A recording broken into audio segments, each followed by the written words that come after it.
Hello, everybody. Good morning and happy Monday. We're going to start our week off right because I'm going to tell you it's going to be amazing and wonderful, and we're going to just kick ass. And even if you're listening at a random not Monday, let's just decide that from this moment on. Kick ass day. Okay, our quote for our June 15th reading is from Bert T. I've been working 2 programs from the beginning. That's what works for me. Today, more and more of us are working more than 1 program. In some cases, a problem with food surfaces after we gain sobriety from alcohol or other drugs. Or it could be a work addiction, sex addiction, gambling, or addiction to excitement. That's cool. They acknowledge gambling in this alcohol book. Often, we need to work an Al-Anon program along with an AA, NA, CA, or OA program. I wonder if CA is it cocaine? Question mark. I'm not sure. Anyway, those of us who work several programs know the benefits and great healing power that can be unleashed. Sometimes we find the programs working together. We find a common ground. Other times we find different programs addressing different needs.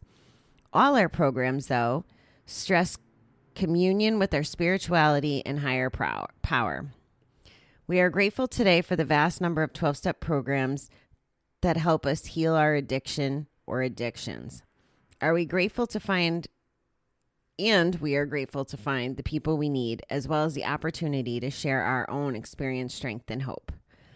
Today, I thank you for showing me that more than 1 program is a sign of strength and quality of recovery, rather than weakness or shame. I'm grateful for the variety of help that is available. Wow, that totally describes what's going on in my world right now. I have not been really good about going to GA lately, if I'm being completely honest. But it doesn't mean that the principles aren't still important to me.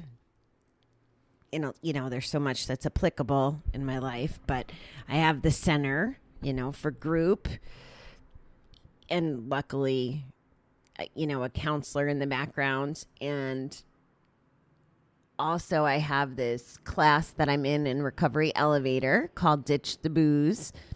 So that's the 6-week class I'm doing on Tuesday nights, and I'm getting a lot of value from that, and I'm going to some of their meetings. And maybe that's part of too why I haven't been as involved in the GA stuff, is I'm learning and kind of focusing on the alcohol free, since that's a little bit more pressing for me. And I don't even know that that's the word, because I'm not super struggling with it. Of course, who the hell has time to drink when you got a to-do list that's a mile long every day? So it is true, and that it's good that there's multiple programs. And I think that one of the points here that I'd like to kind of dote on is the point about maybe needing an Al-Anon program or a Gam-Anon program.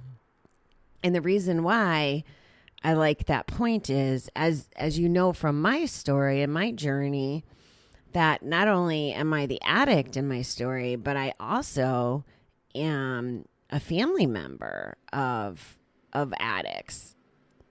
So learning how to deal with them is different than my own healing and journey and recovery. So there's different value that you can get out of the programs that aren't just applicable to your addiction or my addiction, whatever you want to call it. And I think, as if you're listening and you're engaged with me and you're focused on yourself, or even just exploring the concept of maybe stopping gambling or using or whatever, wherever your mind is at when you're focusing on yourself, you're here for a reason, and you know that how we interact with other people could impact our own recovery. I'm pretty open about that and about my logic on how I handle certain things. And it's been my experience that, let's say that you don't have, maybe you're someone who's listening because you're not the gambler or the person with the problem. Although I'm pretty sure that most of us could find that we have something we're addicted to or that maybe we're a little excessive on. But that's besides the point. So maybe you're listening because you have someone in your life that's a problem gambler. And I've heard and I've dealt with people feeling this way. And I remember feeling this way as a teenager. It used to tick me off. I was in this group called Alateen. And I'm not exactly sure how we got connected to it, but God, I remember Bob Shoemaker, I think was his name. But anyway, it was for children of alcoholics. And it wasn't that, I don't remember like my parents going to AA or anything. So I must have went with the uncles. I had a lot of exposure to AA as a kid, and I feel like it came from maybe Uncle Jim or maybe even Uncle Charlie. I'm not exactly sure. But we were involved and went to the picnics and stuff. But I remember being in Alateen, and this is why I was so adamant about not engaging with 12-step programs when I was younger, was I resented it. I was so pissed off. Why, if I'm not the problem, do I have to invest my time and energy to get help? Why? How is that fair to me? I'm already being punished by having to deal with addicts. Now I have to go and go to these meetings and stuff, whether the addict is or isn't taking care of their own shit. And I'm not sure if you can relate to this or ever felt this way, but it feels unfair. And what I've come to realize and what I advocate for, especially for those who aren't getting help when dealing with someone like this in their life. And it's a freaking balancing act, right? Like you want to love them and help them, but you can't help them in a way that enables them because then they never get better. And then you're sick and crazy in the meanwhile trying to put up with it. And there's this whole big vicious cycle that's going on. And the value then becomes with an Al-Anon or Alateen or Gam-Anon or whatever. What it's really about, and I didn't get this as a teenager, is about healing ourselves and taking care of ourselves. Yeah, we didn't create the mess, but it doesn't mean that we don't get help from it or we shouldn't get help from it. I mean, how many people, nobody created the mess of 9/11, for example, but that doesn't mean that the survivors and the family members and the people that had to deal with that don't get therapy or help that they need because they didn't do it, right? Like that doesn't even make sense when we think of it that way. So I would definitely advocate for taking care of yourself, whether you're the addict listening to the show or the family member or however the loved one fits in your mind that you're worried about, that you might be listening to try to gain some understanding around problem gambling or addiction in general. So take care of yourself. And it's not, I would think that it would be pretty uncommon that most people that are caught up in the addictive world. So my initial thing was I was gambling to try to not be an alcoholic. That's part of what I've come to discover or what I believe currently. Now, who knows? Because I'm always searching for more information and I'm always digging deep under these rocks of my heart and my soul. More stuff may turn up, but I'm pretty confident in the fact that that's part of the why or the what. So the reason I didn't want to become an alcoholic was because I was exposed to alcoholics and drug addicts. And I'm guessing that a lot of folks might be in that situation, whether on a conscious or subconscious level. They were exposed to something. And maybe we don't know any better. I would find it hard to believe that addictions just come out of thin air or whatever. Like we learn things through watching. So at any rate, maybe reflect on that. Say, hey, is that something I need to understand or to cope with as well? Because what if, wow, this just showed up. So what if your addiction comes from dealing with the stress of someone else's addiction? How about that? That's crazy, right?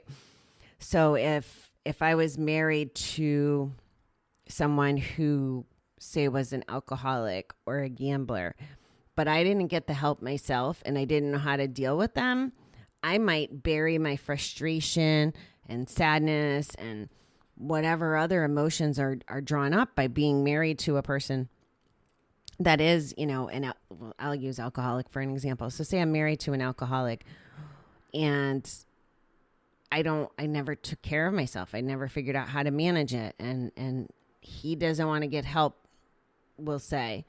So instead of addressing it and working on healing or taking care of myself, I may then start drinking with him. Because, if I'm drinking, then I'm not dealing with his drinking. Like I'm tuning it out, or it's a coping mechanism for me. So I hope you could see the value of why it's important to take care of ourselves on every level, because two alcoholics don't make it any better. And maybe they need to not be together, or maybe one taking care of themselves and growing and whatever will inspire the other person. Who knows? But at the end of the day, it's not about doing it for the other person. I'm advocating that we do it to take care of ourselves. And I'll continue to stress that. And I think the moral of the story was there's different programs to do that. And that's a blessing in itself that we have the Anon programs in addition to the regular 12 steps. And there's also a myriad of other support groups and resources for people. It might be a grief group or cancer support groups. Like, people deal with those things and need to deal with those things. And as the culture, I love this. Like Paul always says that the opposite of addiction is connection. And that's the whole point of these groups. Whatever kind of groups they are, is the more you're connecting and bonding with other people and you know that you're not alone, you don't have to be alone. And once you understand that you're not alone, you don't have to fight the fight alone. And the burden becomes less. And, like there's all these snowballs can happen in a positive way, as well as those negative snowballs where bad leads to more bad. So keep that in mind, the positive spin on that. Take a look at, are you taking advantage of the things that are out there, the resources that can help you with whatever you're dealing with? That's my way to kick off the week, a little self-reflection and just appreciation, whether you're in this situation or not. Let's just appreciate the fact that there are these groups and there's so many willing, helpful people out there that want to contribute to helping people make their lives better. And maybe we say a little prayer for those who haven't found their way to getting help, either as an addict or someone who is putting up with a difficult person in their life. So that's what I got today. I love you guys. It's Happy Monday. You're beautiful. And yeah, that's what I got. So I'm going to go be Bobby the Awesome at my desk and try to kick some ass at work. And yeah, Monday fun day, right? All right, guys, I'll talk to you tonight. Thank you.